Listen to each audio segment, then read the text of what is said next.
Hello everyone, good evening. ये हमारे 85 important topic का टॉपिक नंबर 43, 44, 45, 46, 47 एंड 48 है। ठीक है। और इसमें मैं चैप्टर जो कवर करने वाला हूँ वो है केमिकल बॉन्डिंग। ठीक। और इस चैप्टर से कम 3 से 4 क्वेश्चन आएंगे। ठीक है। इसको अच्छे से तैयार कर लेना। जितने इंपॉर्टेंट टॉपिक है, ठीक है, उसको मैं पूरा कवर किया हूँ और जितने क्वेश्चन हैं उसके इंपॉर्टेंट क्वेश्चन है उसको मैं करवा दिया हूँ। ठीक है। तो चलो अच्छे से तैयार कर लेना। देखो यहाँ पे वेस्पर थ्योरी और केमिकल बॉन्डिंग, जो वेस्पर थ्योरी और हैबिटेशन पास में रखा हूँ क्योंकि इसके कॉन्सेप्ट एक दूसरे से रिलेटेड हैं। ठीक है। और उसके बाद हमारा MOT है, उसके क्वेश्चन हैं। ठीक। तो इस तरह के थे और बॉन्ड पैरामीटर्स होते हैं। तो ये सब टॉपिक्स थे। ठीक। और उसके क्वेश्चन थे, इनको अच्छे से तैयार कर लेना। ठीक है। और इसी में से क्वेश्चन आ जाना चाहिए। ठीक है। क्योंकि ये जो टॉपिक्स मैंने लिया है काफ़ी इंपॉर्टेंट टॉपिक्स हैं। इसको अच्छे से कर लेना, इससे क्वेश्चन अच्छे से कर लेना। और तुम्हारे पास ये टाइम बचता है तो इसके जो PYQs हैं उसको अच्छे से तुम पूरा PYQ कर लेना इस चैप्टर के। ठीक है। और क्या करना, इसके बाद जितने भी इंपॉर्टेंट टॉपिक जो मैं करा रहा हूँ इसको केवल बार बार रिवाइज करो। ठीक है। बस इतना अच्छे से कर लेना है। ठीक है। अच्छा नंबर आ जाएगा तुम्हारा। ठीक। और इसका जो PDF है मैं टेलीग्राम चैनल पर सेंड कर दूँगा, वहाँ से इसका PDF ले सकते हो। ठीक है। जो ज्वाइन नहीं किए हैं टेलीग्राम चैनल ज्वाइन कर लो। जिस नाम से मेरा यूट्यूब चैनल है उसी नाम से हमारा जो टेलीग्राम चैनल है उसी नाम से है। ठीक है।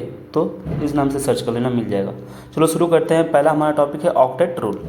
ऑक्टेट रूल क्या होता है ये दिया गया था, कौशल और लुइस दिए थे। और इन्होंने बताया कि जो एलिमेंट्स होता है वो कोशिश करता है कि उसके बैलेंस सेल में जो इलेक्ट्रॉन्स हों टोटल वो कितने 8 इलेक्ट्रॉन हो। बट कुछ एलिमेंट हैं जिसके पास 8 इलेक्ट्रॉन ना होकर के वो कितने होते हैं, डबलेट होते हैं, डबल हो जाते हैं। जैसे हमारा लिथियम होता है और हाइड्रोजन, ये अब इनके जो ऑक्टेट कंप्लीट नहीं होते, इनके डुप्लेट होते हैं। ठीक है। कुछ एक्सेप्शंस हैं, जैसे हमारे जिसके ऑक्टेट जो होते हैं इनकम्प्लीट होते हैं। ठीक है। उन्हें बोलते हैं हाइपोवैलेंट। कुछ ऐसे एलिमेंट्स जिसके ऑक्टेट कंप्लीट नहीं, उन्हें क्या बोलते हैं, हाइपोवैलेंट।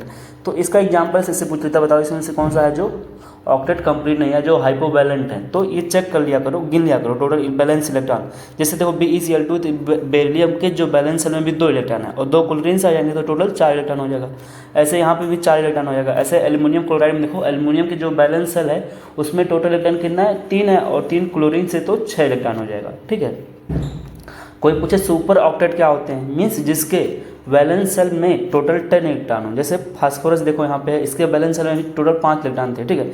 लेकिन क्लोरीन के 5 बॉन्डिंग से यहाँ से 5 इलेक्ट्रॉन और मिल जाते हैं, टोटल 10 हो जाता है। इसी तरीके से इसमें देखो 12 हो जाता है, इसमें 14 हो जाता है। तो ये क्या होते हैं, सुपर ऑक्टेट होते हैं। ठीक है। इन्हें बोलते हैं लुइस बेस। और जो जिसका ऑक्टेट इनकम्प्लीट होता है वो कैसे होते हैं, लुइस एसिड होते हैं। इन्हें क्या बोलते हैं हम लोग, लुइस एसिड। ओके। और ये क्या है, हमारे odd electron molecule ClO2 NO2। और ये क्या हमारे ऑड इलेक्ट्रॉन मॉलिक्यूल है, मीन्स इनमें टोटल नंबर ऑफ जो इलेक्ट्रॉन होगा वो कैसे आएगा, 5 आएगा, 7 आएगा, 8 10 आएगा, सॉरी 5 7 9 ऐसे आएगा, ऑड में आएगा। ठीक है।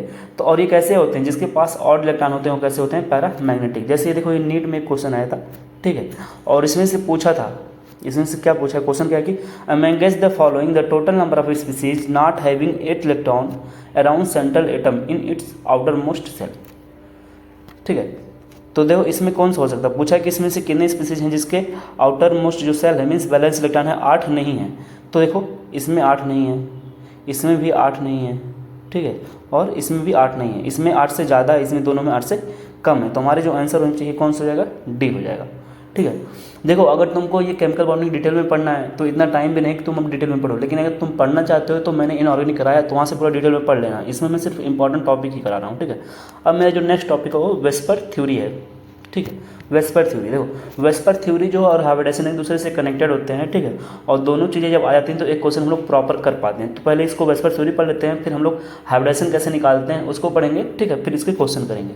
तो वेस्पर थ्योरी क्या होता है, वेस्पर थ्योरी को बोलते हैं वैलेंस सेल, देखो वैलेंस हो गया cell electron pair repulsion theory. ठीक है। Valence shell electron pair repulsion theory होती है। ये क्या बताता है, valence shell electron pair repulsion theory हमको बताती है कि इलेक्ट्रॉन जो पेयर्स होते हैं, electron pair of valence shell of central atom, कोई सेंट्रल एटम है तो इसमें जो इलेक्ट्रॉन पेयर्स होते हैं, और वो कौन से होते हैं, लोन पेयर हो सकते हैं या तो बॉन्ड पेयर, ये एक दूसरे को क्या करते हैं, रिपेल करते हैं and arrange in such A position of minimum repulsion, और अपने आप को इस तरह से रखते हैं जहाँ पे मिनिमम क्या हो, रिपल्सन हो, और मैक्सिमम डिस्टेंस पे हो। ये लाइन याद कर लेना। वेस्पर थ्योरी के अनुसार, अकॉर्डिंग टू वेस्पर थ्योरी, जो वैलेंस इलेक्ट्रॉन पेयर होते हैं, ठीक है, मीन्स लोन पेयर और बॉन्ड पेयर, अपने आप को कुछ ऐसे पोजीशन पे रखते हैं जहाँ पे क्या हो, मिनिमम रिपल्सन हो और वो मैक्सिमम डिस्टेंस में हो, मिनिमम रिपल्सन और मैक्सिमम डिस्टेंस। ठीक है। इफेक्ट ऑफ लोन पेयर, देखो जब इफेक्ट ऑफ लोन पेयर हम लोग पढ़ना मीन्स एक लोन पेयर अगर बढ़ता है तो बॉन्ड एंगल में क्या प्रभाव पड़ता है। मान के चलो एक लोन पेयर कोई मॉलिक्यूल है उसमें एक लोन पेयर बढ़ जाता है तो बॉन्ड एंगल 2.5 से डिक्रीज करता है, ठीक है।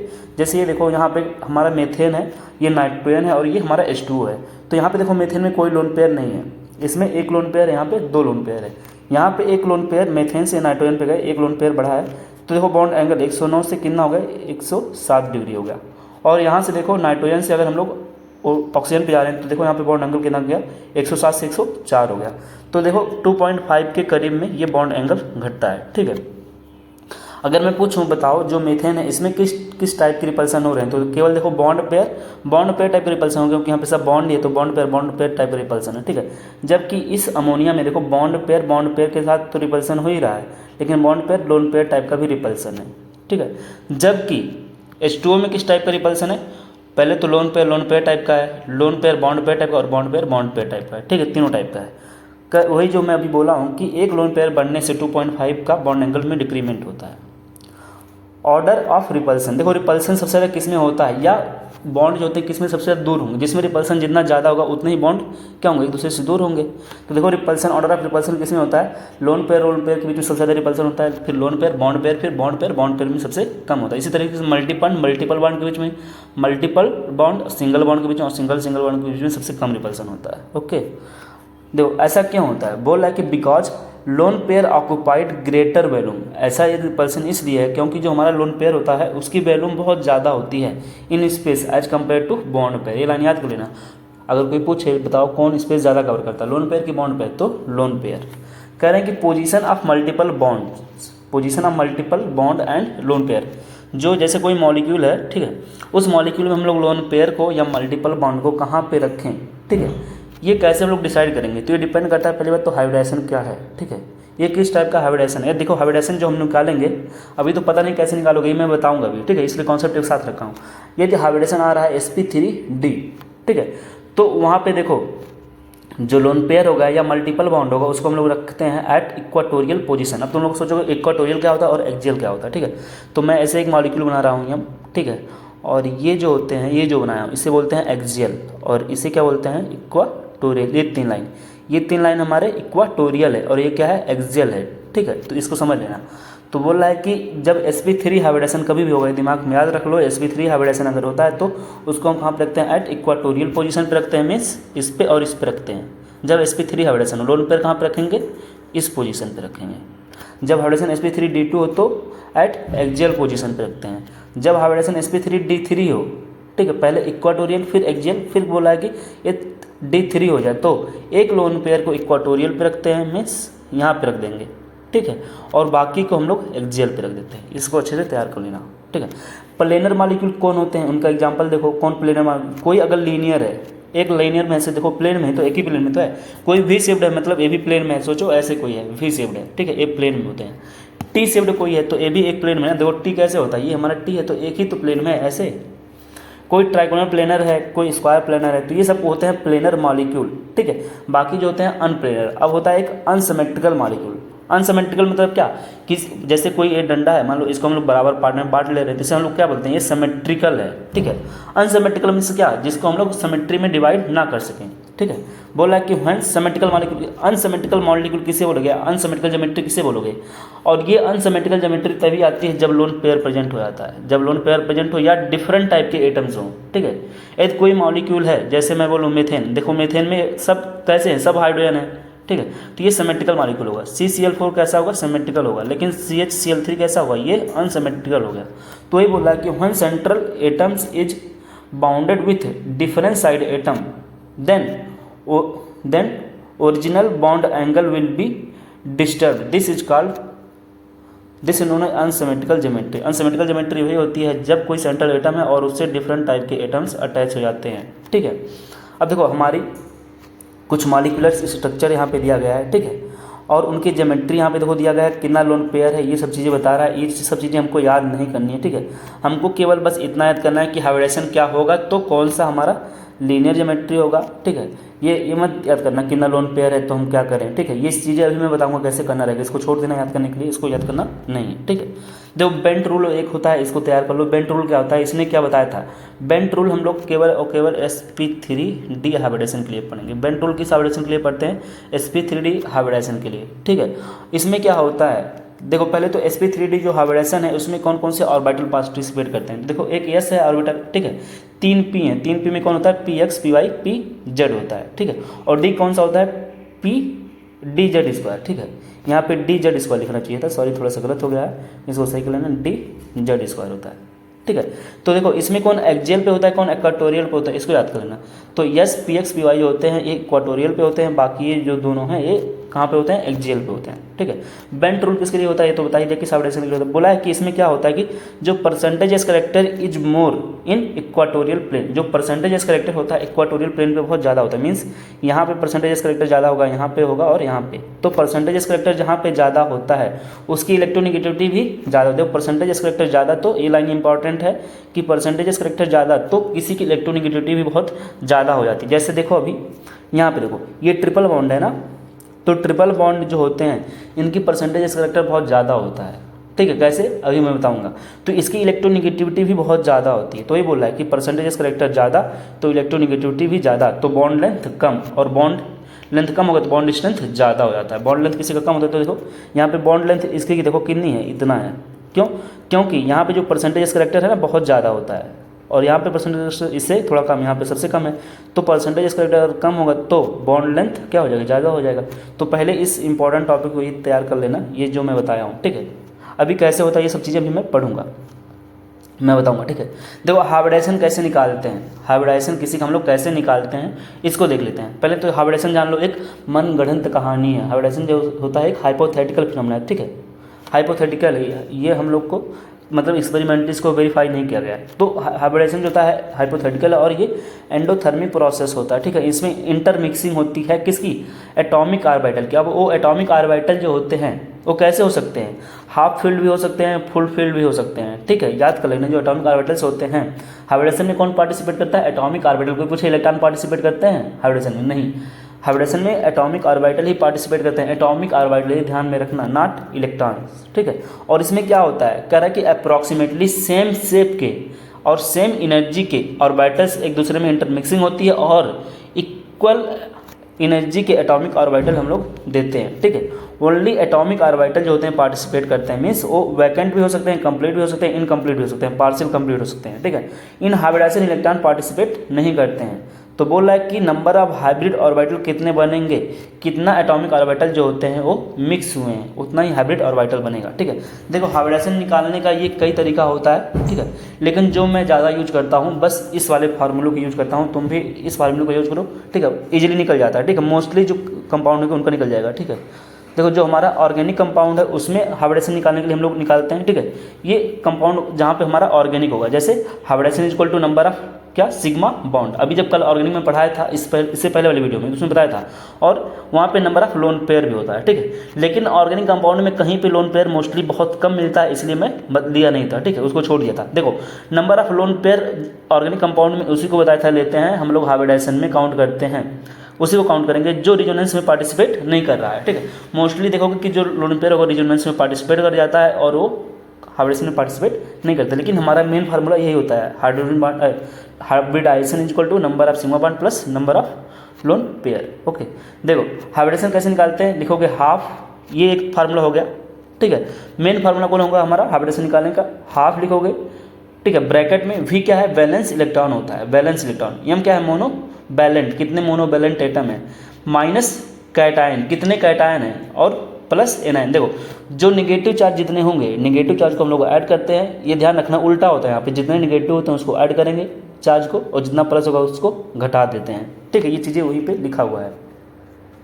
कह रहा है कि इसको जब सॉल्व करोगे इस पूरी वैल्यू को, तो यदि कोई वैल्यू आ रही है, जैसे आ गया 2, तो 2 आया मीन्स एक यस और एक पी आ गए तो sp हाइब्रिडेशन, 3 आए तो sp2, 4 आए तो sp3, ऐसे ही यहाँ पे करते हैं, ठीक है। जैसे वहाँ पे हम लोग पढ़ते हैं, यदि 2 सिग्मा होता था तो कितना हम लोग बोलते थे, बोलो हाइब्रिडेशन कितना होता है, sp, 3 सिग्मा होता था तो sp2, ऐसे ही तो करते थे। तो ये देख के करना, ठीक है। अब देखो बोल रहा है कि हम लोग हाइब्रिडेशन करते हैं in organic, sorry hybridisation in organic compound का ये तो मैं जब पढ़ा रहा था डिटेल में तो पढ़ाया था, देखो यहाँ पे ऐसे निकालते हैं, ठीक है। लेकिन यहाँ पे हम लोग हाइब्रिडेशन कर रहे हैं। अब देखो बोलते हैं कि यदि लीनियर स्ट्रक्चर है, यदि स्ट्रक्चर कैसा है, लीनियर है, तो लीनियर कब होता है, जब हाइब्रिडेशन क्या होता है, sp होता है। देखो लीनियर में ऐसे ही होता है, जब हाइब्रिडेशन sp हो तो लीनियर स्ट्रक्चर बनता है। जब हाइब्रिडेशन sp2 हो तो उसको बोलते हैं ट्राइगोनल प्लेनर। ये ज्योमेट्री है, याद कर लेना, ठीक है। ये रेगुलर ज्योमेट्री है, मीन्स लोन पेयर प्रेजेंट नहीं होगा या ऑड एटम्स प्रेजेंट नहीं होंगे तो इस टाइप का ज्योमेट्री बनता है, ठीक है। हाइब्रिडेशन यदि dsp2 है तो स्क्वायर प्लेनर ज्योमेट्री होगा, ठीक है। और उसमें जो ऑर्बिटल्स होते हैं, एटॉमिक ऑर्बिटल्स, इसको याद कर लेना, यस होता है px py और dx स्क्वायर y स्क्वायर होता है।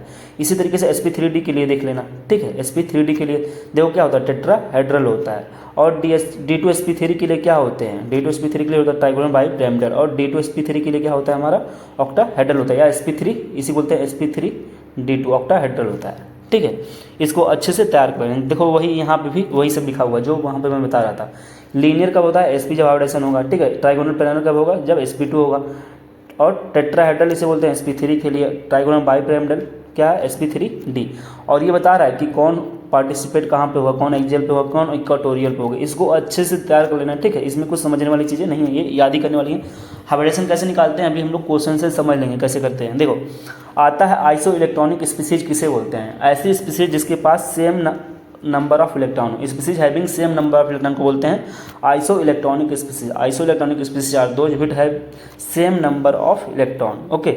आइसो स्ट्रक्चर किसे बोलोगे, बोलोगे कि structure having same shape and hybridisation, उसे बोलते हैं आइसो स्ट्रक्चर, ठीक है। ऐसे पूछ लेता है इसमें से बताओ कौन आइसो स्ट्रक्चर है, तो उसका पहले हाइब्रिडेशन निकालो। जिसका हाइब्रिडेशन सेम होगा वो आइसो स्ट्रक्चर होता है, और शेप भी सेम होनी चाहिए, सेम शेप और हाइब्रिडेशन, उसे बोलते हैं आइसो स्ट्रक्चर, ठीक है। देखो हाइब्रिडेशन अगर निकालना होता है ऑड इलेक्ट्रॉन स्पीसीज का तो कैसे निकालते हैं, तो देखो ऑड इलेक्ट्रॉन स्पीसीज का हाइब्रिडेशन हम लोग तब निकालते हैं कैसे, जैसे देखो ऑड इलेक्ट्रॉन है, ये ऑड इलेक्ट्रॉन है, ठीक है। तो इस ऑड इलेक्ट्रॉन को हम लोग लोन पेयर की तरह से कंसीडर तब करते हैं जब हमारा जो आउटर मोस्ट मतलब ये वाला साइड जो एटम है, सेंट्रल एटम से इसकी इलेक्ट्रोनेगेटिविटी ज़्यादा होती है, ठीक है। अभी देखो मैं कहूँगा कि बताओ total number of sigma bond कितने, तो बोलोगे 1 2 3 सिग्मा बॉन्ड हैं। लेकिन ये लोन पेयर भी सिग्मा बॉन्ड की तरह से कंसीडर किया जाने लगता है जब हमारा जो ये साइड एटम्स है ये मोर इलेक्ट्रोनेगेटिव हो सेंट्रल एटम से। ये चीज़ें यहाँ पे लिखी हुई है, ठीक है। तो देखो अभी ये यहाँ पे कंसीडर नहीं होगा तो हाइब्रिडेशन sp2 होगा, लेकिन इसमें कंसीडर हो जाता है तो हाइब्रिडेशन sp3 हो जाता है। यहाँ पे देखो भी कंसीडर होता है तो sp2 हो गया, ठीक है। अब देखो हमारे क्वेश्चंस आ रहे हैं, ठीक है। इसको क्वेश्चन देखो 10 15 20 क्वेश्चन होंगे शायद, ठीक है। इसको अच्छे से कर लेते हैं तो हाइब्रिडेशन अच्छे से आ जाएगा, ठीक है। इसको क्वेश्चन अच्छे से कर लो, इंपॉर्टेंट क्वेश्चन हैं सब, ठीक है। और ये क्वेश्चन और कॉन्सेप्ट अच्छे से तैयार कर लेना। हाइब्रिडेशन कैसे निकालते हैं, देखो पहला मैं क्वेश्चन बता रहा हूँ, ठीक है। पहले 1 2 क्वेश्चन कर लेते हैं हाइब्रिडेशन कैसे निकालते हैं, हाइब्रिडेशन, ठीक है। जैसे देखो इसका हाइब्रिडेशन क्या होगा इस वाले कंपाउंड का, बाकी भी मैं आता हूँ 7 नंबर का पहले मैं करा रहा हूँ। देखो इस वाले कंपाउंड का मैं पूछूँ हाइब्रिडेशन क्या होगा, या इसका कितना होगा, इसका कितना होगा। तो सबसे पहले हम लोग क्या लेते हैं कि हाइब्रिडेशन H इक्वल टू बोलोगे, ठीक है, हाफ। तो इसमें देखो सेंट्रल एटम पहचानते हैं, सेंट्रल एटम जो होता है उसका हम लोग बैलेंस इलेक्ट्रॉन लिखते हैं। तो बताओ NO2 में सेंट्रल एटम कौन होगा हमारा, नाइट्रोजन होगा कि ऑक्सीजन होगा, तो नाइट्रोजन होगा। देखो एक चीज़ मैं बताता हूँ कि जिसके पास जिस मॉलिक्यूल में जो एटम सबसे कम होता है वही हमारा सेंट्रल एटम होता है, तो नाइट्रोजन सेंट्रल एटम हो गया, ठीक है। मोस्टली ऐसा होता है, हमेशा नहीं। तो ये हमारा सेंट्रल एटम हो गया। तो इसके देखो नाइट्रोजन जो होता है किस ग्रुप का है, 15 ग्रुप का है, मीन्स उसके पास बैलेंस इलेक्ट्रॉन जो होगा 5 होगा, तो ये 5 हो गया, ठीक है। प्लस ये बताओ ऑक्सीजन कैसा है, मोनोवैलेंट है कि डाईवैलेंट है। देखो पूरे पीरियोडिक टेबल में मोनोवैलेंट हमारे केवल हेलोजन्स हैं। मोनोवैलेंट कौन है, केवल और केवल हेलोजन होते हैं। और alkali metal means first A group के जो S ब्लॉक के एलिमेंट्स हैं वो होते हैं, ठीक है। तो इनकी वैलेंसी 1 होती है। तो देखो हेलोजन्स, यहाँ पे कोई हेलोजन है नहीं है, तो बोलोगे इसकी नंबर 0 हो गई। अब देखो मैं बोला था प्लस जो होते हैं उसको हम लोग क्या करते हैं, माइनस करते हैं। जितना प्लस होगा उतना माइनस हो, जितना माइनस होगा उतना प्लस। यहाँ पे बताओ क्या है, प्लस है कि माइनस है, यहाँ पे प्लस है। तो कितना प्लस है, 1 प्लस है, तो हम यहाँ पे 1 माइनस कर देंगे। इसको सॉल्व कर लो तो देखो 5 से गया 4 और यहाँ पे आ गया 2। जब 2 आता है तो हाइब्रिडेशन क्या होता है, sp होता है, ठीक है। ऐसे हाइब्रिडेशन निकालते हैं। ऐसे NO3 का कैसे क्या करेंगे हम लोग, देखो हाफ हो गया, ठीक है। और इसमें बैलेंस इलेक्ट्रॉन कितना होगा, 5 होगा, ठीक है। प्लस ये ऑक्सीजन हमारा क्या है, डाईवैलेंट है, माइनस। और देखो यहाँ पे माइनस है, माइनस होता है तो जितना माइनस होता है उतना हम लोग ऐड करते हैं। तो हाइब्रिडेशन देखो यहाँ पे 3 आ गया, हाइब्रिडेशन क्या हो जाएगा, sp2 हो जाएगा। ऐसे इस वाले का देखो NH4 प्लस का, तो यहाँ पे देखो इसका 5 हो गया, हाफ लिखोगे। 5 लिखोगे। बताओ हाइड्रोजन क्या है, मोनोवैलेंट है कि डाइवैलेंट? हाइड्रोजन हमारा मोनोवैलेंट होता है, हाइड्रोजन हमारा मोनोवैलेंट होता है, तो 4 लिख दो। अब जितना प्लस है उतना माइनस कर देते हैं, तो देखो इसको टोटल सॉल्व करने के बाद 4 आ रहा है, तो हाइड्रोजन sp3 हो जाएगा। तो sp sp2 sp3 sp sp2 sp3 हो जाएगा, तो आंसर हमारा सी हो जाएगा। तो इस तरीके से हम लोग हाइब्रिडेशन निकालते हैं। ठीक है, पहले चलो हम लोग शुरू से करते हैं क्वेश्चन। देखो क्वेश्चन बोला है कि in the structure of ClF3 the number of lone pair of electron on the central atom, बताना है कि कितना लोन पेयर इलेक्ट्रॉन होगा सेंट्रल एटम पे। तो सबसे पहले हम लोग क्या लिखेंगे, ClF3 लिख लो। देखो Cl हमारा सेंट्रल एटम हो गया और 3 फ्लोरीन है, सोचो 3 फ्लोरीन मुझे लिखना है, तो सबसे पहले इसका हाइब्रिडेशन निकालते हैं। चलो हाइब्रिडेशन क्या होगा ये बताओ तुम लोग। हाइब्रिडेशन जब निकालते हैं तो हम लोग जानते हैं इसका जो हाइब्रिडेशन आएगा, पहले हम लोग सोचेंगे कि इसका बैलेंस इलेक्ट्रॉन जो होगा H इक्वल टू देखते हैं हाफ, बैलेंस इलेक्ट्रॉन क्या है क्लोरीन का, सेंट्रल एटम ही है 7 हो गया, plus total number of monovalent, fluorine कैसा है मोनोवैलेंट है, कितने हैं 3 है तो 3 लिखोगे, कोई चार्ज है कोई चार्ज नहीं है तो लिखोगे प्लस 0, यहाँ पे भी 0, ठीक है माइनस भी, सब 0 0 हो जाएगा। तो देखो ये टोटल सॉल्व करने के बाद कितना आया 5, और हाइब्रिडेशन क्या गया sp3d आ गया।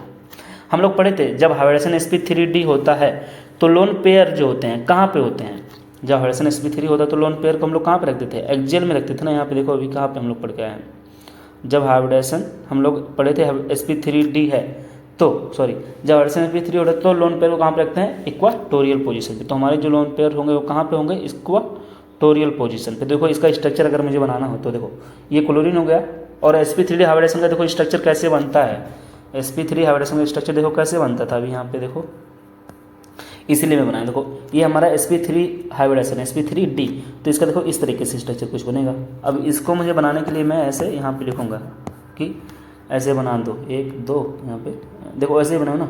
अब देखो लोन पेयर कहाँ पे होंगे, यहाँ पे होंगे, ये हमारा इक्वाटोरियल पोजीशन है, ये और ये। तो एक्सियल पे देखो पहले 3 बॉन्ड में फ्लोरीन लिखूँगा, 1 फ्लोरीन यहाँ पे हो गया, 2 फ्लोरीन और 1 यहाँ पे, ठीक है।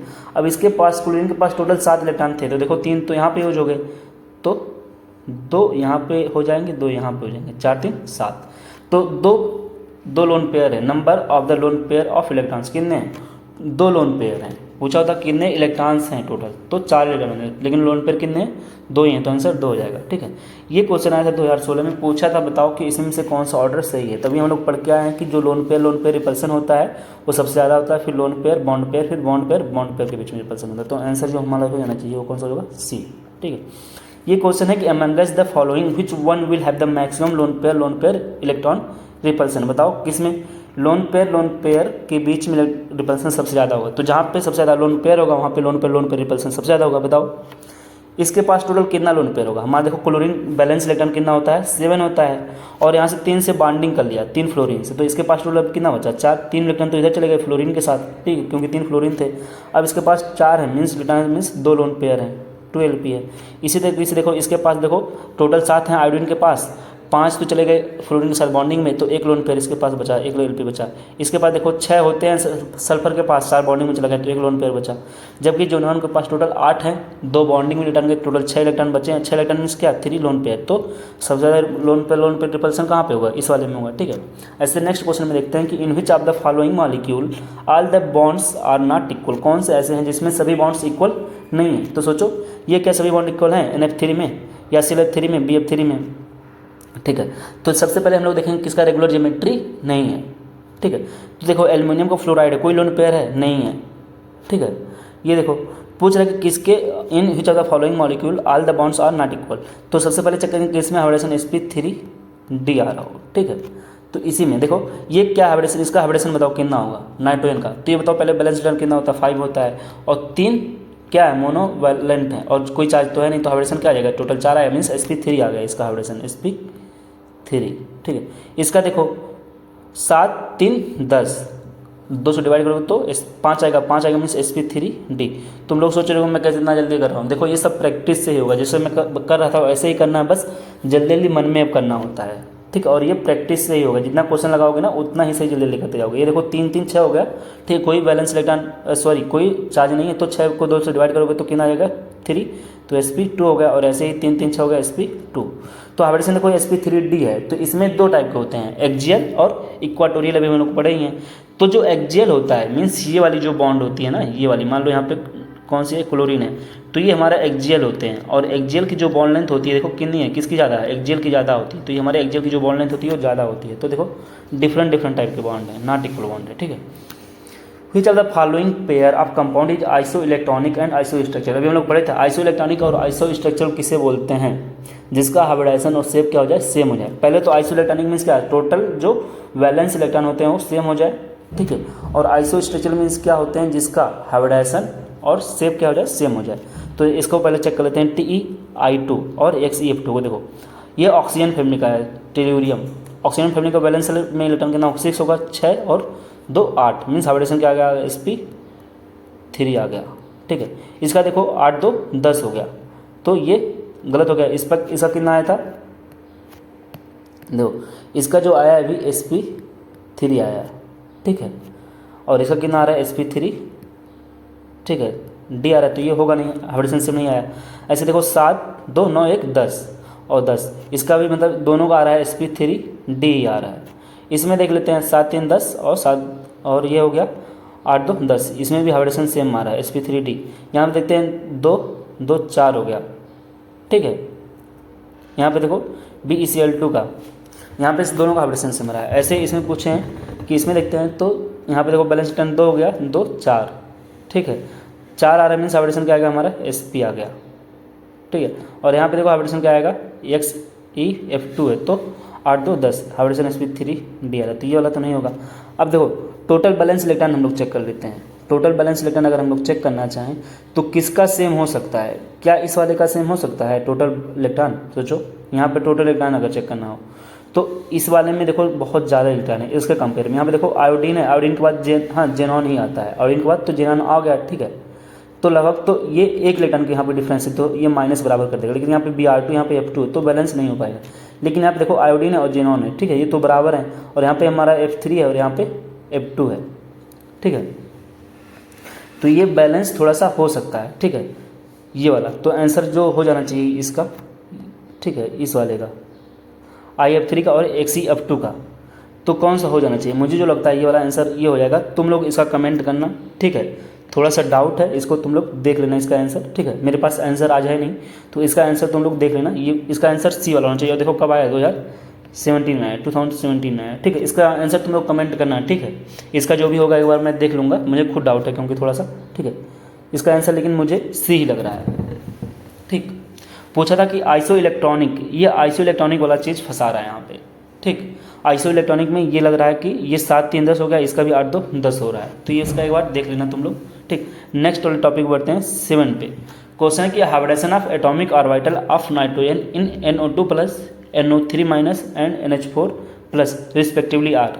तो इसको तो मैं बता दिया हूँ। क्वेश्चन नंबर 8 पे चलते हैं कि ये बताओ कि कौन सा आइसो इलेक्ट्रॉनिक है एंड कौन आइसो स्ट्रक्चरल। देखो सेम क्वेश्चन ऐसे ही आया है, इसको भी वैसे ही करना है कि टोटल पहले हम लोग देख लेंगे आइसो स्ट्रक्चरल मीन्स क्या, कि किसके पास टोटल किसका शेप सही है और किसका हाइब्रिडेशन सेम है, ठीक है। तो इसका देखो 6 हो गया, सॉरी इसका 4 है बैलेंस इलेक्ट्रॉन कार्बन का, और 2 यहाँ से 4 2 6 हो गया, मीन्स sp2 हो गया, sp2 ये हो गया, और ऐसे यहाँ पे sp2 हो गया। ये ऐसे देखो 7 1 8, तो sp3 हो गया, ये नहीं होगा sp2 होगा। ये देखो 8 हो गया तो sp3 हो गया, ठीक है, sp3 ये भी था। और ये कितना हो गया 5, ये नहीं होगा, 5 2 7 2 हो जा रहा है ना, ये नहीं होगा। ये देखो 7 1 8 हो गया और 6 2 8 हो गया। तो इसके देखो हाइब्रिडेशन भी सेम है और इलेक्ट्रॉनिक नंबर ऑफ इलेक्ट्रॉन भी सेम होंगे, तो हमारा कौन हो जाएगा सही, यही हो जाएगा डी वाला, ठीक है। आंसर ये डी है। तो उसको चेक करें, देखो इसका तो सही हो गया, ये डी ही होगा, बाकी उसको भी तुम लोग चेक कर लेना, ठीक है।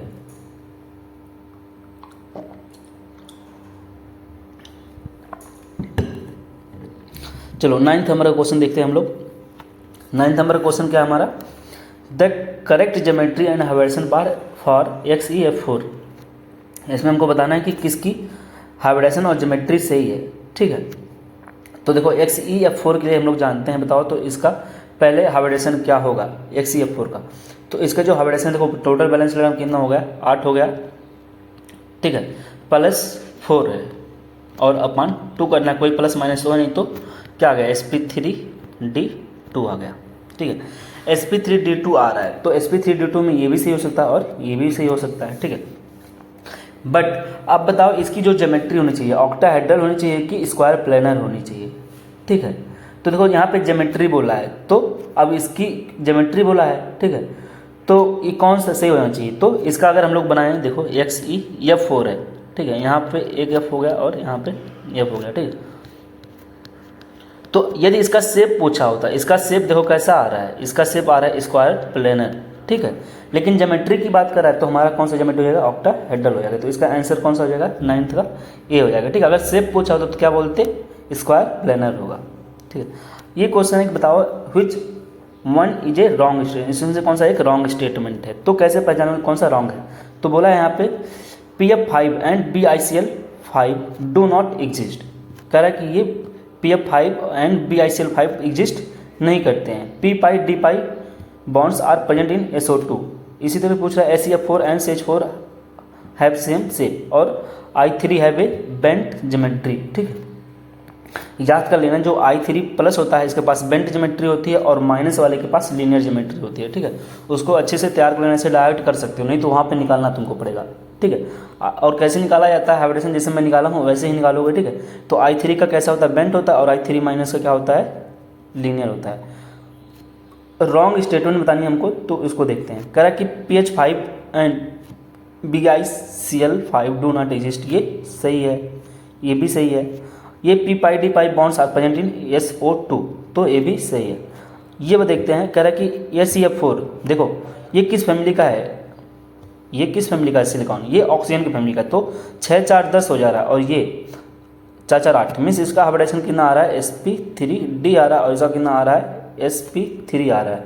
तो सेम शेप कहाँ होगा, नहीं होगा ना, तो ये सही होगा। हमारा आंसर कौन सा होना चाहिए, ये वाला आंसर कौन सा होगा, कोई पूछे तो आंसर तो हमारा होगा सी ही, ठीक है, आंसर सी होगा। 11 नंबर क्वेश्चन है, in which of the following pair both the species are not isostructural, ठीक है। अब देखो डायमंड का मैं हाइब्रिडेशन बता दे रहा हूँ, देखो sp3 होता है और ये भी sp3 होता है, ठीक है। बाकी तुम लोग देख के इसका आंसर बताना कमेंट सेक्शन में, ठीक है। बाकी कैसे करना है, इतना क्वेश्चन करा दिया यार तुम लोग करना, क्योंकि देखो क्वेश्चन बहुत ज़्यादा है, 40-40 क्वेश्चन है, तो वीडियो का लेंथ बढ़ सकता है, ठीक है। इसलिए इसका कमेंट करके तुम लोग बताओगे। ऐसे ही क्वेश्चन बताओ कि इसमें से कौन सा स्पीसीज है जो लीनियर है। लीनियर कब होगा, जब हाइब्रिडेशन क्या है, sp आ जाए, ठीक है। तो चेक कर लो इसका हाइब्रिडेशन क्या आएगा। आंसर मैं बता देता हूँ, देखो ये वेंट शेप होगा, ठीक है, ये भी वेंट शेप है, ठीक है, ये SO2 है, ठीक है, और यहाँ पे NO2 प्लस है, ये हाइब्रिडेशन इसी का आएगा, निकालोगे तो sp आ जाएगा, ये लीनियर होगा, ठीक है। The correct order regarding the electronegativity of hybrid orbital of carbon, बताना है कि इसमें से बताओ कि इलेक्ट्रोनिगेटिविटी का हाइब्रिड ऑर्बिटल से बताओ कौन सा सही है। एक चीज़ याद कर लेना, ठीक है, इलेक्ट्रोनिगेटिविटी n जो होती है वो डायरेक्टली प्रोपोर्शनल होती है परसेंटेज यस कैरेक्टर के। ये क्या होते हैं, ये क्या होता है, परसेंटेज यस कैरेक्टर, ठीक है। तो परसेंटेज यस कैरेक्टर क्या होता है, जैसे मैं बोलूँ यस और p दो एटॉमिक ऑर्बिटल हैं, तो ये बताओ इसमें यस जो है कितना परसेंटेज है दो लोगों में से, तो ये 50% है ना, ठीक है, तो 50% है। लेकिन sp2 होता है तो बताओ अब यस कितना परसेंट है, यहाँ पे 3 लोगों में बांटो इसको 100 को, तो ये यस कितना हो जाएगा, 33% होगा। तो जिसमें एस परसेंटेज सबसे ज़्यादा होता है वो हमारा उसकी इलेक्ट्रोनिगेटिविटी भी सबसे ज़्यादा होती है, तो आंसर सी हो जाएगा। ऐसे पूछा इसमें से बताओ कौन सा p pi d pi bonding होगा, तो आंसर जो होना चाहिए वो बी होगा, क्योंकि एस ऑर्बिटल है, एस सल्फर ये जो है जिसके पास डी ऑर्बिटल होगा। देखो ये क्वेश्चन है, बताना है कि bond length between the hybrid carbon atom and दूसरे कार्बन एटम के मिनिमम कितना होगा। अब देखो जितना ज़्यादा इलेक्ट्रोनिगेटिविटी होगा, जितना ज़्यादा परसेंटेज एस कैरेक्टर होगा, उतना ही बॉन्ड की क्या होगी, स्ट्रेंथ होगी, मजबूती होगी, बॉन्ड की एनर्जी भी उतनी ही ज़्यादा होगी, लेकिन बॉन्ड की जो लेंथ होगी उतनी ही कम होगी। इस लाइन को याद कर लेना अच्छे से, और उतना ही बॉन्ड ऑर्डर होगा, ठीक है। इन सब को एक साथ कर लेना, इसको अच्छे से तैयार कर लेना, ठीक है। तो इसमें देखो इसको आंसर भी तुम लोग ही कमेंट करोगे। अब इसका चेक करके बताओगे हाइब्रिडेशन, क्योंकि ऑर्गेनिक कंपाउंड पढ़ा दिया हूँ, वहाँ से करके बताओगे। सबसे पहले क्या निकालोगे, हाइब्रिडेशन निकालोगे। हाइब्रिडेशन आ जाएगा कि किस टाइप का हाइब्रिडेशन है, तो वहाँ से तुम लोग इलेक्ट्रोनिगेटिविटी का पता पा जाओगे, ठीक है। या उसको हमको करना ही नहीं है, हमको हाइब्रिडेशन पता चल गया किस टाइप का हाइब्रिडेशन है, तो बॉन्ड स्ट्रेंथ बता ले जाएंगे ना, कि जितना ज़्यादा परसेंटेज इस करेक्टर होगा, बॉन्ड स्ट्रेंथ भी उतना ज़्यादा, बॉन्ड और एनर्जी उतना ज़्यादा, बॉन्ड लेंथ उतना कम होगा, ठीक है। इसको कमेंट करके बताना, ठीक। देखो कुछ ही लोग कमेंट करते हैं, बाकी बस ऐसे पढ़ के निकल जाते हैं। यार तुम लोग भी कमेंट करोगे, ठीक है, मैं देखता हूँ, देखो कमेंट कर देखते होगे तुम लोग, मैं रिप्लाई भी करता हूँ, ठीक है, तो कमेंट किया करो, थोड़ा देखा करो कि हाँ तुम लोग कुछ पढ़ रहे हो कि नहीं, तो कमेंट कर दिया करो। क्वेश्चन 16 नंबर का है, when the hybridisation state of carbon atom change from sp3 से sp2 हो जाता है, तो और फिर फाइनली sp हो जाता है, then angle between the hybrid orbitals क्या होते हैं, इंक्रीज करते हैं। अभी हम लोग जानते थे जब sp3 हाइब्रिडाइजेशन होता है तो बॉन्ड एंगल कितना होता है, 109 होता है, ठीक है, इस पे कितना होता है, 120 होता है, और यहाँ पे कितना होता है, 180। तो बॉन्ड एंगल देखो क्या हो रहा है, इंक्रीज कर रहा है। किसी का हाइब्रिडेशन sp3 है तो बताओ उसमें परसेंटेज एस करेक्टर कितना होगा, 1/4 होगा। बस ऐसे ही करना था, ये क्वेश्चन है देखो, ठीक है, इसमें बताना है कि कौन सा क्या होगा। सबसे पहले देखो इसको करते करते एक दो ऑप्शन को बस चेक करना होता है। देखो सबसे पहले मैं जो सबसे आसान मुझे लगा उसको करूँगा। जैसे ये देखो 3 3 6 हो गया, 6 मीन्स क्या, ट्राइगोनल प्लेनर हो गया, तो डी का सेकंड होगा, डी का सेकंड यहाँ पे यहाँ पे। अब मैं चेक करूँगा सी का, यहाँ पे देखो किसी से मिल रहा है, नहीं मिला है, और ए का भी नहीं मिला है, तो मैं ए चेक कर लेता हूँ। देखो PCl5 मीन्स 10 हो गया, 10 मीन्स 5 हो गया, तो ट्राइगोनल बाइप्लेन हो गया, इसका 4 हो गया, तो आंसर ये मार्कर में चलाऊँगा, ठीक है। बस यही ऐसे ये करना होता है, ठीक है। आगे बढ़ते हैं। ये वाला क्वेश्चन देखो 2021 में आया था, इसको तुम लोग बताओगे, इसका कमेंट भी तुम ही लोग करोगे, ठीक है। इसका कमेंट करके बताना क्वेश्चन, जो सर्कल वाले हैं इसको सब लोग तुम करके बताओगे। अब देखो हमारा नेक्स्ट जो इंपॉर्टेंट टॉपिक आ गया, मॉलिक्यूलर ऑर्बिटल थ्योरी है, ठीक है, MOT है। तो MOT जो होता है वो क्या करता है, MOT एक्सप्लेन करता है पैरामैग्नेटिज्म ऑफ OT मॉलिक्यूल को। जो हमारा ऑक्सीजन मॉलिक्यूल है वो पैरामैग्नेटिक होता है। कौन एक्सप्लेन करता है, हमारा MOT करता है। बैलेंस बॉन्ड थ्योरी उसको एक्सप्लेन नहीं कर पाता है। Existence of odd electron molecule के बारे में भी MOT बताता है, और एग्जिस्टेंस ऑफ लाइक B2C2 ये सब मॉलिक्यूल एग्जिस्ट करते हैं, ये कौन बताता है, MOT। इसको बैलेंस बॉन्ड थ्योरी एक्सप्लेन नहीं कर पाती। कह रहे हैं कि देखो MOT में जो इलेक्ट्रॉन हम लोग फिलिंग करते हैं किस ऑर्डर से करते हैं, अबाउ प्रिंसिपल को फॉलो करते हैं, पाउली एक्सक्लूजन प्रिंसिपल को भी फॉलो करते हैं, ठीक है, और हुन्स रूल को भी फॉलो करते हैं, ठीक है, तब फिलिंग करते हैं। कहना है कि एनर्जी लेवल्स डायग्राम देखा गया है, ठीक है, मॉलिक्यूलर ऑर्बिटल्स का। तो कुछ एनर्जी लेवल देखो मिला है, जैसे देखो जब किसी का टोटल नंबर, जैसे नाइट्रोजन में टोटल इलेक्ट्रॉन कितने हैं, 14 हैं, जब टोटल नंबर ऑफ इलेक्ट्रॉन जो 14 से कम होते हैं तो हम लोग इस तरह से फिलिंग करते हैं। देखो यहाँ से यहाँ तक की चीज़ें सेम है, यहाँ से यहाँ तक की चीज़ें सेम होंगी, कहाँ से कहाँ तक, ये इतनी चीज़ें सेम है, ठीक है, और ये जो लास्ट की चीज़ें हैं यहाँ पे भी सेम है। डिफरेंस कहाँ पे आ गया, डिफरेंस आया है यहाँ पे। देखो ये जो दो हैं जब 14 से कम होते हैं, जब 14 से इलेक्ट्रॉन कम होता है तो पाई वाले में पहले हम लोग फिलिंग करते हैं, पाई ऑर्बिटल्स में। देखो यहाँ पे पाई में पहले फिलिंग किया तब सिग्मा में, लेकिन जब 14 से ज़्यादा होते हैं तो पहले सिग्मा में पढ़ते हैं, ठीक है। अब देखो इसमें क्या है, सिग्मा स्टार मीन्स क्या होता है, इसे बोलते हैं सिग्मा स्टार या पाई स्टार, इसे बोलते हैं एंटी बॉन्डिंग मॉलिक्यूलर ऑर्बिटल, और सिग्मा पाई को बोलते हैं, ठीक है, बॉन्डिंग मॉलिक्यूलर ऑर्बिटल। एंटी कब आता है, जब स्टार किसी के ऊपर लग जाता है, ठीक है। देखो बॉन्ड ऑर्डर क्या निकालते हैं, कैसे, बॉन्ड ऑर्डर जो होता है निकालने के लिए हम लोग बोलते हैं half number of total electron in bonding molecular orbital. देखो इसमें सिग्मा में पाई में कितने टोटल इलेक्ट्रॉन है उसको लिखते हैं, और इसी तरीके से -Na मीन्स एंटी बॉन्डिंग में टोटल कितने इलेक्ट्रॉन है, ठीक है। A means anti bonding means bonding में, ठीक है। इंपॉर्टेंट क्या होता है मॉलिक्यूलर ऑर्बिटल थ्योरी से हमको क्या क्या चीज़ें पता चलती हैं, इससे हमको चीज़ें पता चलती है स्टेबिलिटी ऑफ मॉलिक्यूल के बारे में, कि हमारा मॉलिक्यूल स्टेबल है कि नहीं है। जैसे बोल रहा है कि यदि जो नंबर ऑफ इलेक्ट्रॉन्स है टोटल, यदि बॉन्डिंग वाले में ज़्यादा है तो हमारा मॉलिक्यूल ज़्यादा स्टेबल होता है, लेकिन अगर एंटी बॉन्डिंग में ज़्यादा हो गई तो हमारा मॉलिक्यूल अनस्टेबल हो जाता है। बॉन्ड ऑर्डर बता रहा है, बॉन्ड ऑर्डर हम लोग निकाल लेते हैं MOT से। नेचर ऑफ बॉन्ड लेंथ भी बता लेते हैं कि क्या होगा, मतलब डबल बॉन्ड है, सिंगल बॉन्ड है, ट्रिपल बॉन्ड है। अगर बॉन्ड ऑर्डर 3 आ रहा है तो ट्रिपल बॉन्ड होगा, या 2 आ रहा है बॉन्ड ऑर्डर तो डबल बॉन्ड होगा, ठीक है, सिंगल बॉन्ड। लेंथ भी बता ले जाते हैं कि लेंथ क्या होगा, और मैग्नेटिक नेचर, मैग्नेटिक नेचर क्या बताते हैं, कैसे बताया था मैं कि यदि टोटल नंबर ऑफ इलेक्ट्रॉन जो होते हैं वो किस में आ रहे हैं, ऑड में आ रहे हैं, तो मॉलिक्यूल कैसा होता है, हमेशा हमेशा पैरामैग्नेटिक होता है। यदि टोटल नंबर ऑफ इलेक्ट्रॉन जो होते हैं इवन में आ रहे हैं तो मॉलिक्यूल कैसा होता है, मोस्टली कैसा होता है, मॉलिक्यूल मोस्टली जो होता है वो डायमैग्नेटिक होता है, एक्सेप्ट टोटल इलेक्ट्रॉन 10 और 16 को छोड़ करके। देखो यहाँ पे लिखा हूँ 16 और 10 अगर आ रहा है ये भी इवन ही नंबर है, बट ये पैरामैग्नेटिक बना देता है मॉलिक्यूल को, ओके। देखो ये एक लाइन लिखी है कि किसी का अगर बॉन्ड ऑर्डर ज़्यादा है तो मॉलिक्यूल का बॉन्ड स्ट्रेंथ भी ज़्यादा होगा और बॉन्ड लेंथ भी कम हो जाएगी, लेकिन बॉन्ड एनर्जी ज़्यादा हो जाएगी, ठीक है। अब देखो बॉन्ड ऑर्डर निकालने के बहुत ट्रिक हैं, ठीक है। एक तो ये था कि इस फार्मूले से डायरेक्ट लगा के लेते आओ, ठीक है, ये आ गया। एक है यहाँ से बॉन्ड ऑर्डर निकालने का। एक ट्रिक होता है हम निकालने का बॉन्ड ऑर्डर, क्या करना है, BA BA BB triple A कर दो, ठीक है। इसका मतलब क्या, फार्मूला वही लगाना है, हाफ क्या, number of bonding minus number of anti bonding electron, यहाँ से लगा के ख़त्म कर दो। देखो ये क्या है, बी फॉर बॉन्डिंग होता है, A for anti bonding, B for bonding, A for anti bonding, ठीक है। बी फॉर बॉन्डिंग इलेक्ट्रॉन और A for anti bonding electron है, ठीक है। देखो कैसे, कुछ चीज़ें याद कर लो, 2-3 चीज़ें बस याद करनी है। क्या कि यदि टोटल इलेक्ट्रॉन 14 आ रहा है, यदि टोटल इलेक्ट्रॉन की जो वैल्यू आ रही है वो 14 आ रहा है, तो हमारा बॉन्ड ऑर्डर सबसे ज़्यादा होता है, ठीक है। लेकिन यदि टोटल इलेक्ट्रॉन कितना आए, 8 आए, 4 आए, 20 आए, तो बॉन्ड ऑर्डर क्या होता है, 0 हो जाता है, ठीक है।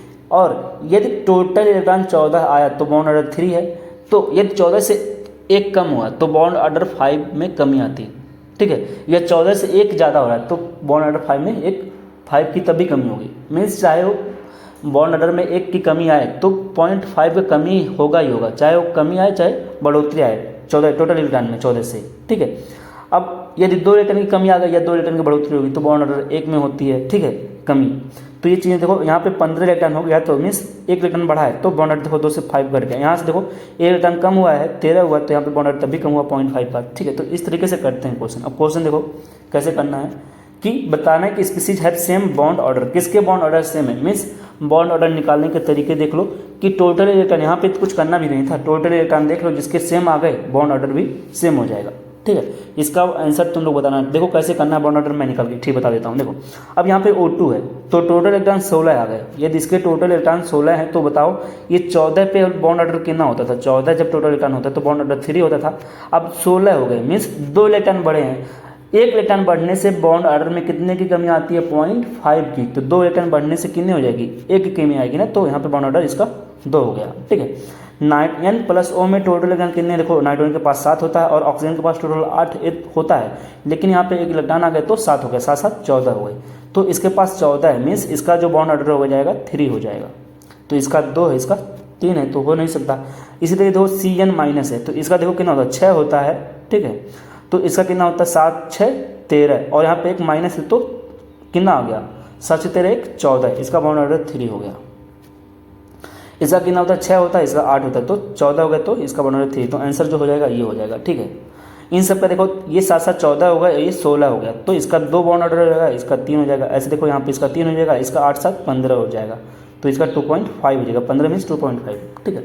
ऐसे ये क्वेश्चन है। देखो बोला है कि बताओ यहाँ पे आयनाइजेशन प्रोसेस हो रहा है, ठीक है, तो एनर्जी इंक्रीज कर रही है एंड मैग्नेटिक बिहेवियर चेंज कर रहा है फ्रॉम पैरामैग्नेटिक टू डायमैग्नेटिक। बताओ किसमें जो है, जो पैरामैग्नेटिक से डायमैग्नेटिक में कन्वर्ट हो रहा है, और the bond energy increase, bond energy increase कर रही है, मीन्स क्या, बॉन्ड ऑर्डर बढ़ रहा है। किसमें बॉन्ड ऑर्डर इंक्रीज कर रहा है और मॉलिक्यूल पैरा से डाया में चेंज हो रहा है। सोचो यहाँ पे पहले ये बताओ बॉन्ड ऑर्डर कितना होगा, 2 होगा, और यहाँ पे बॉन्ड ऑर्डर बढ़ गया है, क्योंकि देखो यहाँ पे टोटल इलेक्ट्रॉन 16 है और यहाँ पे टोटल 15 है, तो किसका बॉन्ड ऑर्डर ज़्यादा होगा, इसका कि इसका। 16 होता है तो बॉन्ड ऑर्डर 2 हो गया और 15 है तो 2.5, तो बॉन्ड ऑर्डर तो बढ़ा है, ठीक है।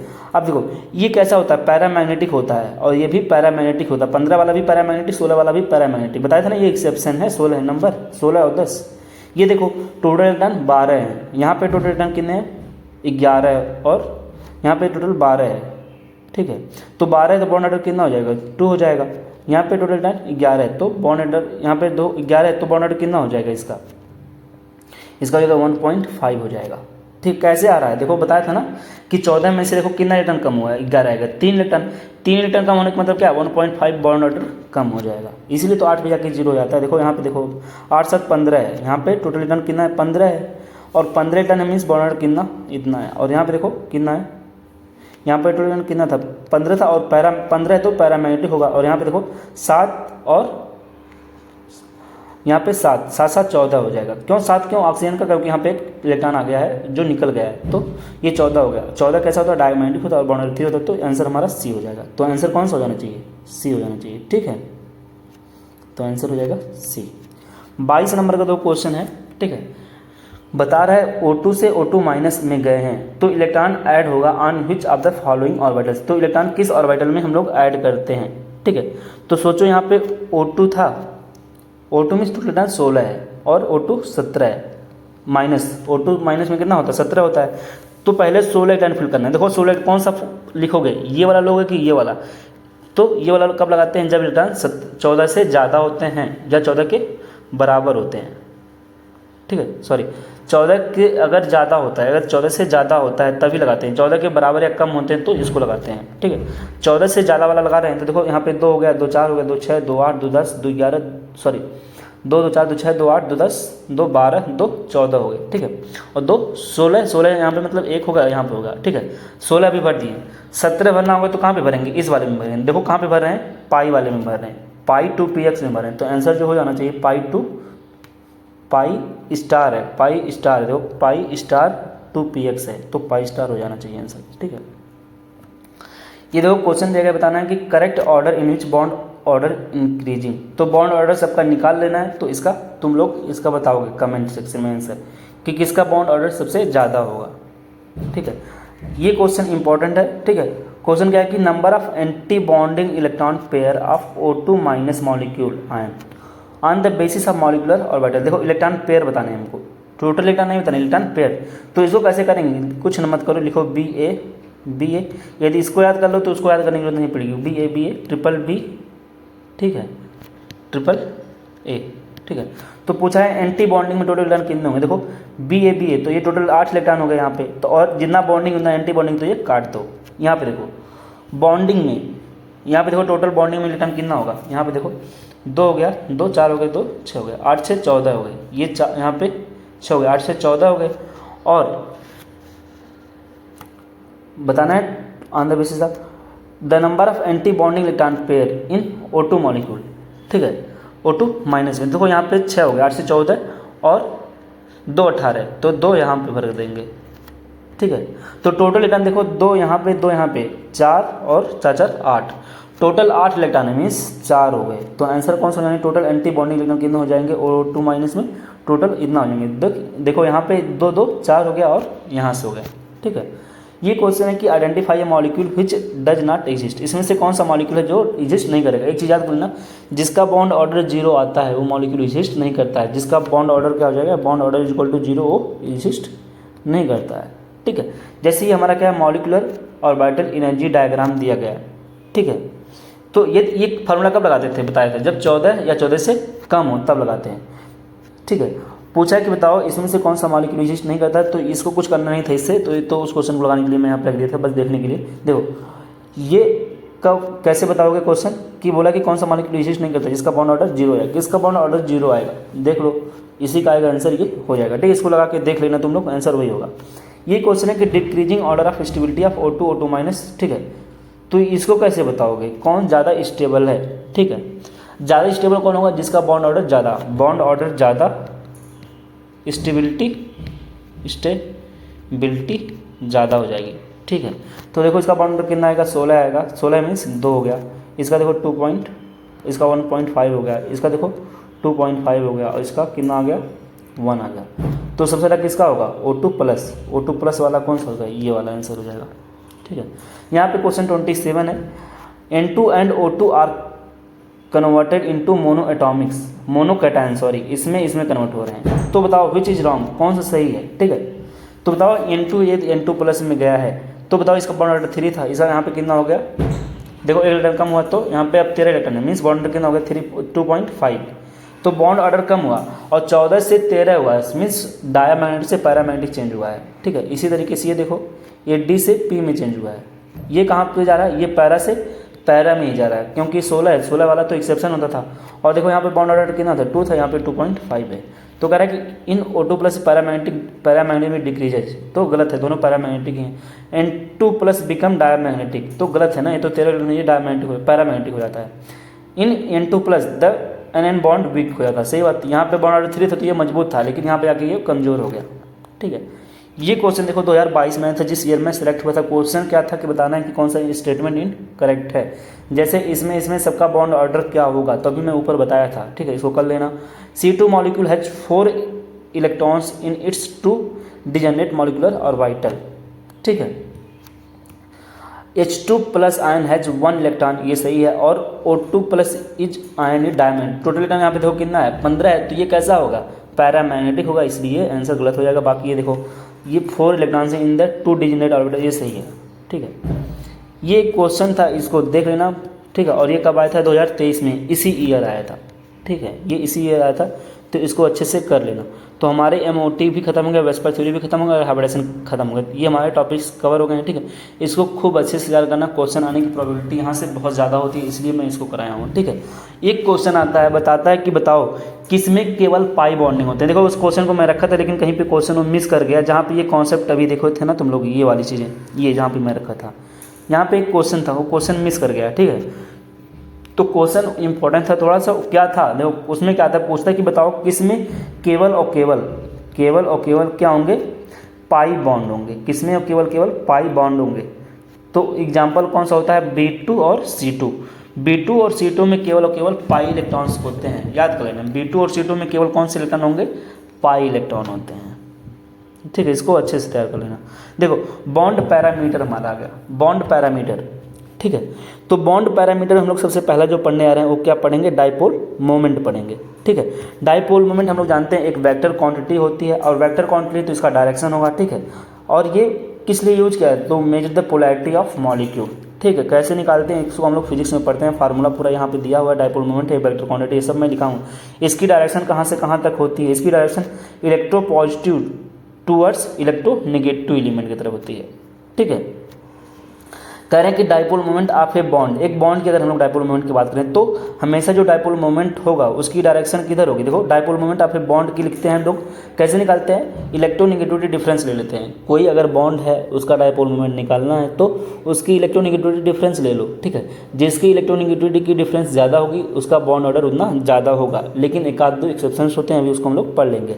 और कोई लोन पेयर की बात करें तो डाइपोल, इसकी डायरेक्शन जो होती है सेंट्रल एटम से अबे होती है। देखो डाइपोल मोमेंट किसी लोन पेयर की सेंट्रल एटम से क्या होती है? अबे होती है, ठीक है। और मैग्नीट्यूड ऑफ लोन पेयर के डाइपोल मोमेंट की वो ज़्यादा होती है बॉन्ड पेयर से, ठीक है। Order of magnitude of lone pair के मोमेंट की क्या होती है? देखो, और जो हाइब्रिडेशन sp होता है, sp2 होता है, sp3, इसके लिए चार्ज डेंसिटी की वैल्यू बता रहा है, ठीक है। और इसकी इलेक्ट्रोनेगेटिविटी हम लोग जानते हैं, जिसके परसेंटेज करेक्टर ज़्यादा उसकी इलेक्ट्रोनेगेटिविटी भी ज़्यादा, ठीक है। Dipole moment of A molecule means poly atomic molecule का हम लोग पढ़ने आ रहे हैं। डाइपोल मोमेंट किसका? पॉली एटॉमिक मॉलिक्यूल का। तो उसमें कैसे करते हैं? सम कर लेते हैं सभी मॉलिक्यूल्स का, किधर किस डायरेक्शन में लग रहे हैं, ठीक है। कह रहा है कि कैसे हम लोग पहचानते हैं कि मॉलिक्यूल पोलर है कि नॉन पोलर है। यदि डाइपोल मोमेंट की वैल्यू 0 आ गई तो मॉलिक्यूल कैसा हो जाएगा? Non polar. यदि म्यू की वैल्यू क्या आ गई? म्यू नेट की वैल्यू 0 तो मॉलिक्यूल हो जाएगा नॉन पोलर। यदि म्यू नेट की वैल्यू नॉट 0 तो मॉलिक्यूल पोलर हो जाता है। ये चीज़ें यहाँ पे वही लिखी हैं, ठीक है। जैसे होमो एटॉमिक जो मॉलिक्यूल होते हैं, होमो टाइप मीन्स सेम टाइप के मॉलिक्यूल जो होते हैं उनकी डाइपोल मोमेंट हमेशा ही 0 होती है, होमो टाइप के, ठीक है। लेकिन हेटेरो टाइप के जो मॉलिक्यूल होते हैं तो उनकी डाइपोल मोमेंट 0 नहीं होती है, ठीक है। जैसे यहाँ पे देखो लिखा है, और बताया कि बताओ किसकी डाइपोल मोमेंट ज़्यादा होती है। देखो अब ये बॉन्ड वाले हैं, हाइड्रोजन और फ्लोरीन, यहाँ पे दोनों के बीच की बॉन्ड है, तो इसमें इलेक्ट्रोनेगेटिविटी का जो डिफरेंस आएगा वही डाइपोल मोमेंट होगा। सबसे ज़्यादा किस में इलेक्ट्रोनेगेटिविटी का डिफरेंस होगा? HF में होगा, फिर HCl में होगा, फिर HBr, फिर HI में। तो आंसर हमारा HF का सबसे ज़्यादा हो जाएगा, ठीक है। चीज़ें सब यहाँ पे लिखी हुई हैं कि किसमें कौन सा मॉलिक्यूल पोलर हो, कौन सा नॉन पोलर। देखो पोलर ये सब कैसे होते हैं? नॉन पोलर होते हैं। जैसे कोई मॉलिक्यूल लीनियर अगर है तो उसका डाइपोल मोमेंट क्या आ जाएगा? 0 हो जाएगा, वो नॉन पोलर है, क्योंकि देखो एक इधर एक इधर, ये एक दूसरे को कैंसिल करते हैं, ठीक है। कोई ट्राइगोनल प्लानर है मीन्स एक इधर लग रहा है, दो ऐसे लग रहे हैं, तो सब 120 डिग्री पे हैं, तो ये भी एक दूसरे को कैंसिल कर देते हैं। अब हम लोग एप्लीकेशन पढ़ने रहे हैं डाइपोल मोमेंट के। डाइपोल मोमेंट का एप्लीकेशन क्या होता है, ठीक है। इसका यूज कहाँ पे है? तो कह रहा है कि इसकी यूज करके हम लोग बता सकते हैं मॉलिक्यूल की क्या होगी, ज्योमेट्री क्या होती है, ज्योमेट्री ऑफ द मॉलिक्यूल बता सकते हैं, परसेंटेज आयनिक करेक्टर भी बता सकते हैं, ठीक है। और पोलैरिटी तो हम लोग बता ही लेते हैं। यदि 0 आ गए तो मॉलिक्यूल कैसा होगा? Non polar. यदि 0 आ गया तो मॉलिक्यूल कैसा हो जाएगा? हमारा नॉन पोलर हो जाएगा, हाँ सही है। यदि नॉट इक्वल टू 0 तो मॉलिक्यूल कैसा हो जाता है? पोलर हो जाता है और अनसिमेट्रिकल होता है। ये एप्लीकेशंस हैं, जैसे यहाँ पे बता रहा है कि पोलैरिटी ऑफ मॉलिक्यूल के बारे में बता रहा है। सिमेट्रिकल अगर मॉलिक्यूल है तो म्यू 0 हो जाता है और वो कैसा होता है? नॉन पोलर होता है। और अनसिमेट्रिकल होता है, वही चीज़ें फिर से रिपीट हुई हैं, ठीक है। जैसे ये एग्जाम्पल दिया, बताओ ये कैसा एग्जाम्पल है? अभी हम लोग सिस और ट्रांस पढ़ के आए थे, बताओ कौन सा सिस है कौन सा ट्रांस है? ये हमारा सिस है और ये ट्रांस है। क्यों? क्योंकि देखो सेम टाइप के molecule same direction same side में है, ठीक है। और देखो ये हमारा सिस हो गया, ये ट्रांस हो गया। अब किसका डाइपोल मोमेंट 0 है? इसका कि इसका? देखो इसका डाइपोल मोमेंट की डायरेक्शन देखो इधर लगेगा और इसका इधर लगेगा, ठीक है। इसका इधर लगेगा और इसका भी इधर लगेगा। तो सब ऐड हो जाएंगे, सब क्या हो जाएंगे, ऐड हो जाएंगे, तो इसका डायपोल मोमेंट ज़्यादा आएगा। जबकि ये देखो ये इधर कर रहा है, ये इधर कर रहा है, तो ये कैंसिल एक दूसरे को कर देते हैं, तो इसका थोड़ा इससे कम आएगा, तो ये जीरो का not equal to zero.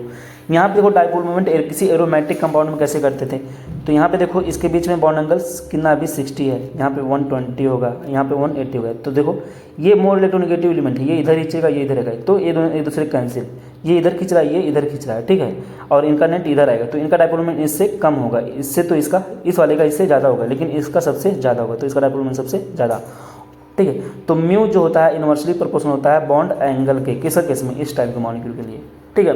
Dipole moment जो होती है बॉन्ड एंगल के इनवर्सली प्रोपोर्शनल होती है। देखो कुछ इंपॉर्टेंट पॉइंट्स है जिसको याद कर लेना, ठीक है, इसको ऐसे ही बताना होगा। सबसे ज़्यादा एक्सेप्शन वाला ये है, जैसे लगेगा तुमको जो बॉन्ड एनर्जी का अगर आता तो बॉन्ड एनर्जी पूछता है कि सबसे ज़्यादा किसका होगा, तो CH3F का होता है, फिर CH3Cl का होता है, ठीक है। बाकी ऐसे सेम हो जाएगा, ठीक है, कि ब्रोमीन और आयोडीन।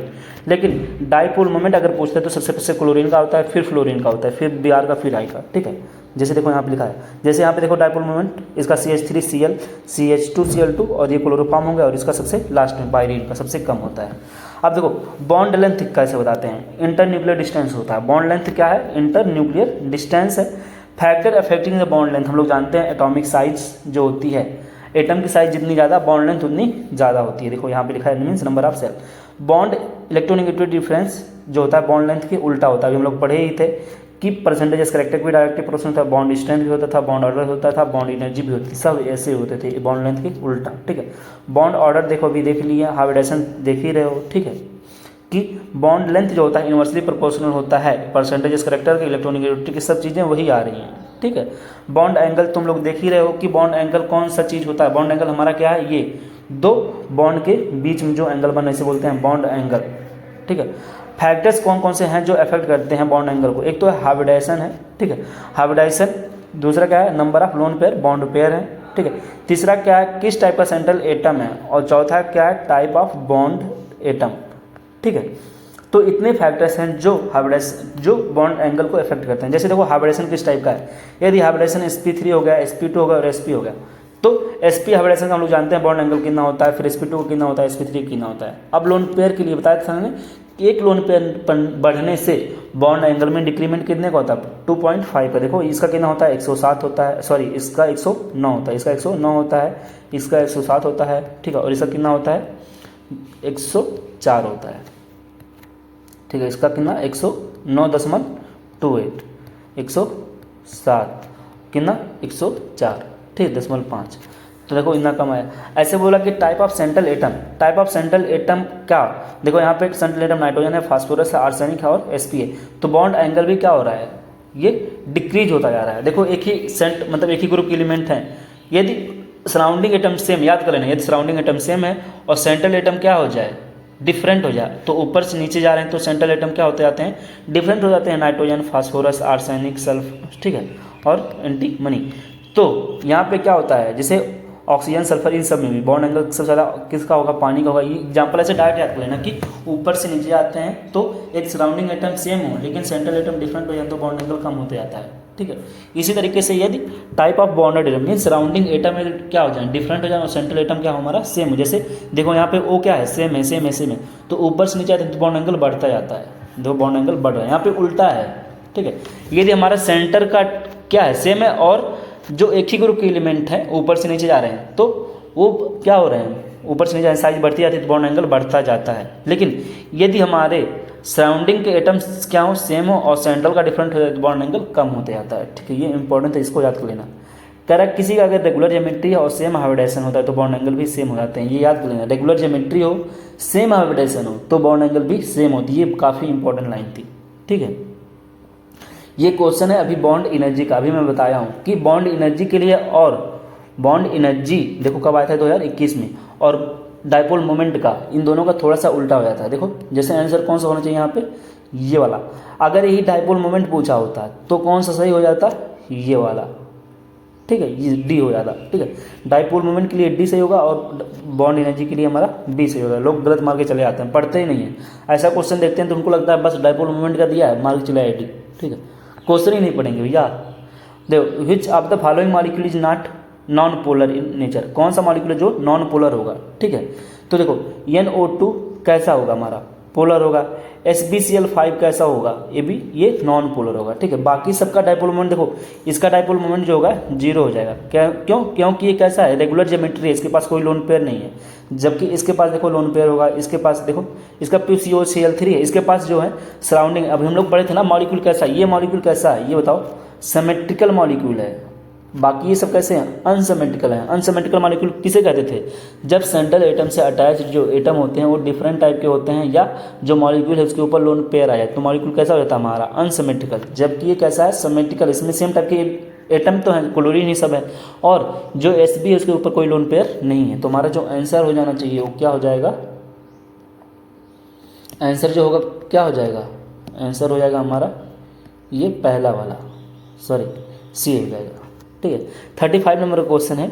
क्वेश्चन क्या है कि ये क्वेश्चन देखो, H2O इज ए डाइपोलर, ठीक है, where BeF2 is not, it is because, बताओ H2 मतलब पोलर है और जबकि BeF2 पोलर नहीं है, ऐसा क्यों होता है। Electronegativity of fluorine greater than oxygen, ऐसा कोई रीजन नहीं। H2 इन्वॉल्व्स हाइड्रोजन बॉन्ड नहीं है भी कोई। H2 इज लीनियर, गलत बात है। H2O कैसा होता है, एंगुलर होता है, जबकि ये लीनियर होता है। तो लीनियर होगा तो डाइपोल मोमेंट इसका 0 हो जाएगा, इसका 0 नहीं होता है। ये क्वेश्चन है बताना है कि correct order of CO bond length and, sorry question क्या है कि correct order of CO bond length among the, इसके बीच में बताओ बॉन्ड लेंथ सबसे ज़्यादा किस में होगा, ठीक है। तो देखो CO बॉन्ड लेंथ सबसे ज़्यादा, तो जिसका बॉन्ड ऑर्डर सबसे कम, ठीक है। तो देखो इसका बॉन्ड ऑर्डर सबसे ज़्यादा होगा, पूछा कि correct order of CO bond length, तो सबसे ज़्यादा बॉन्ड लेंथ किसका होगा, CO3 का होगा, फिर CO2 का, इसका C होगा, ठीक है। तो आंसर जो हो जाना चाहिए हमारा C हो जाना चाहिए, ठीक है। इसका कैसे निकालोगे, देखो इसका बॉन्ड ऑर्डर जो होता है, टोटल बॉन्ड ऑर्डर, देखो इसका बॉन्ड ऑर्डर कैसे निकालोगे, ये डायटोमिक मॉलिक्यूल है, इसका बॉन्ड ऑर्डर क्या हो जाएगा 8 और 6 14 है, तो इसके 3 बॉन्ड है, CO2 है तो कार्बन डबल बॉन्ड O, ठीक है। तो इसका बॉन्ड ऑर्डर कितना हो गया, 2 हो गया, तो इसका तो 2 हो जाएगा। इसका देखो टोटल बॉन्ड ऑर्डर कैसे निकालते हैं, टोटल बॉन्ड इसका जब कोई मॉलिक्यूल पूरा एक दिया हो तो उसका बॉन्ड ऑर्डर निकालने के लिए लिखते हैं, ठीक है। इसका बॉन्ड ऑर्डर कैसे निकालते थे, total number of oxygen, total number of surrounding atom, total number of surrounding atom कितने हैं कार्बन से, ठीक है, या टोटल नंबर रेजिडुअल, ठीक है, 3 अपॉन टोटल बॉन्ड, तो 4 आ गए, ठीक है। तो 3/4 कितना आएगा 0.75, ऐसे कुछ आ रहा है ना, ठीक है। तो ये हो जाएगा, तुम्हारा आंसर जो हो जाएगा C वाला हो जाएगा, ठीक है। चलो 37 का क्या हो गया, the correct order of increasing bond angle in the following try atomic species. अब देखो पूछा है कि इसमें से बताओ बॉन्ड एंगल किसका इंक्रीज करके रहता है, तो यहाँ पे हाइब्रिडेशन निकाल लोगे, हाइब्रिडेशन जब निकल जाएगा तो पता चल जाएगा कि क्या होगा किसका बॉन्ड एंगल, ठीक है। इसका तुम लोग कमेंट करके बताना क्वेश्चन का। 38 नंबर का क्वेश्चन है कि which among the following has the maximum dipole moment, किसका डाइपोल मोमेंट सबसे ज़्यादा होगा। तो इसका बताओ CO2 कैसा होता है, लीनियर होता है, इसका डाइपोल मोमेंट का वैल्यू 0 हो जाएगा। ये हमारा सिमेट्रिकल होता है, टेट्राहेड्रल है, तो ये 0 हो गया। NF3 और NH3 में सबसे ज़्यादा किसका डाइपोल मोमेंट होता है, देखो NF3 है तो यहाँ पे 3 फ्लोरीन है, ये इधर जाएगा ये इधर, तो सोचो ये सब क्या करते हैं, ये इधर खींच रहे हैं, ये इधर ये इधर, ठीक है, और लोन पेयर इधर जा रहा है। जबकि NH3 में क्या होता है, यहाँ पे हमारा लोन पेयर ये इधर ही करेगा और जो हाइड्रोजन्स हैं सब ये इधर देते रहेंगे इलेक्ट्रॉन का अपना, ठीक है, ये सब करेंगे। तो नेट देखो इधर ऐड हो रहा है सबका, तो सबसे ज़्यादा इसका हो जाएगा, इसका कम हो जाएगा। तो NH3 का NH3 से ज़्यादा होता है, ये याद कर लेना। ये 39 नंबर क्वेश्चन है और 40, 41, 42 बस इतने ही क्वेश्चन है, बस इसके बाद टॉपिक हमारा खत्म हो जाएगा। इसको अच्छे से तैयार कर लेना, ठीक है। ये देखो क्वेश्चन आया था 2016 में, क्वेश्चन क्या था कि बताना है कि CH4 NH3 and H2O which given the false, इसमें से कौन सा फॉल्स है, ठीक है। तो बोला है कि जो इसमें बॉन्ड एंगल H2O में इज स्मॉलर देन NH, ये सही है कि गलत है, सही बात है। इसमें जो बॉन्ड एंगल आता था हम लोग जानते हैं 104 होता है, जबकि इसमें कितना होता है 107 होता है। ये करेक्ट बॉन्ड एंगल इन इतना इज लार्जर देन NH, ठीक है, ये भी बात है कि इसका जो बॉन्ड एंगल होता है कितना 109 कुछ होता है, 128 होता है, ठीक है। ये देखो इसका जो बॉन्ड एंगल है, ठीक है, इतना में, and bond angle in NH3 and इतना bond angle in H2O are equal to all greater than 90 degree, ये सही बात है। और इसमें जो बॉन्ड एंगल है H2O इज ज़्यादा देन, ये गलत है। ये समय बॉन्ड एंगल तो 90 से ज़्यादा था, ये गलत हो गया, ठीक है। Species having bond angle is 120, तो 120 किसका हो, जिसका हाइब्रिडेशन क्या हो sp2 हो, तो आंसर कौन सा हो जाएगा हमारा, ठीक है।